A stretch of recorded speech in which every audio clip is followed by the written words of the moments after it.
Welcome to the Stoicism Embrace channel. We hope you will have fun with us. Enjoy watching. Last year, my friend and I traveled to France on a trip we won from a travel agency.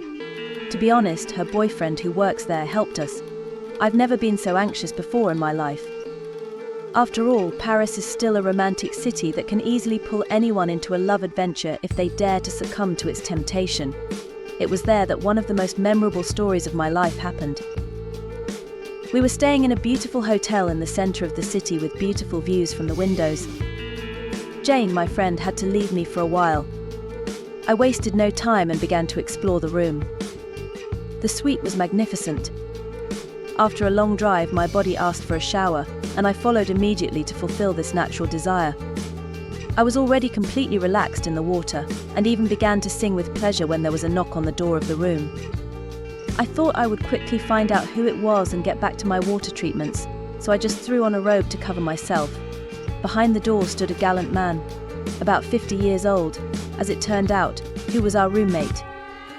He looked me over from top to bottom with undisguised interest and then asked me in broken English if such a beauty could keep him company at the buffet tonight. I, of course, was dumbfounded by such a sudden proposal. With difficulty understanding and choosing the right words, I replied that I would think about it, apologized, and closed the door. Why was this honorable gentleman suddenly interested in my humble person? I thought he must have some castle outside the city with a full complement of servants. Well, I have time to think to accept or maybe to refuse such an offer at once. What would Jane say to that?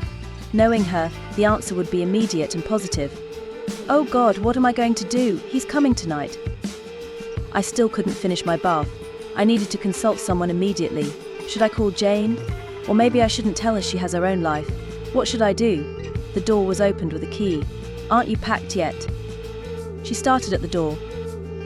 Let's hurry downstairs, it's time for breakfast. 10 minutes later, we were downstairs as if nothing had happened. We went into the dining room, sat down at a table, and studied the menu. While Jane looked for something dietary to eat, I took stock of the surroundings and the people in the room. Nothing noteworthy, no one to look at or like. Boring. You interesting? Suddenly, a familiar silhouette flashed through the crowd. I lowered my eyes stealthily and stared at the menu, pretending to look for something. I already ordered everything. Don't worry, my friend warned, noticing my strange behavior. Not to tell, I muttered in a half voice. What are you saying? Jane didn't hear me. Just thinking out loud, I blurted out.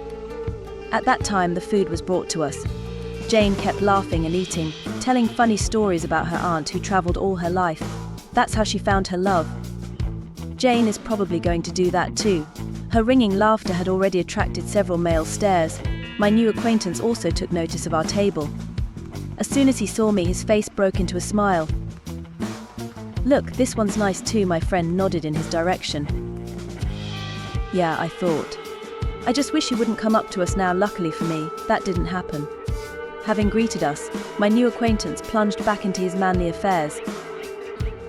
After breakfast, we were to go sightseeing in Paris. In the evening, close to 10, when Jane was getting ready for bed and I was wasting time in front of the TV, the phone rang. It was Patrick, my new acquaintance. When I got downstairs, he was already waiting for me. I didn't know what to talk to him about. We walked to the gazebo. When we sat down, he took my hands in his and started talking about his impressions of me. It seemed like love at first sight. It seemed to me that I was still in some deep sleep, and that this Frenchman was only a dream that would soon disappear. But for some reason he didn't disappear. He was rambling on about his feelings in his own version of English.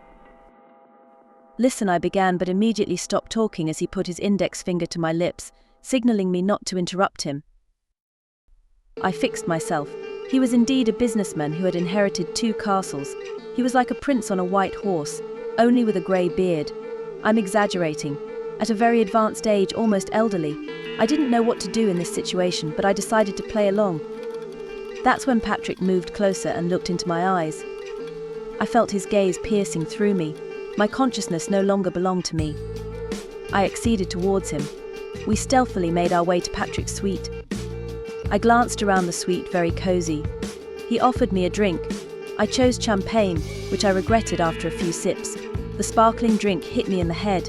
I lost control of the situation. Fear instantly seized my brain.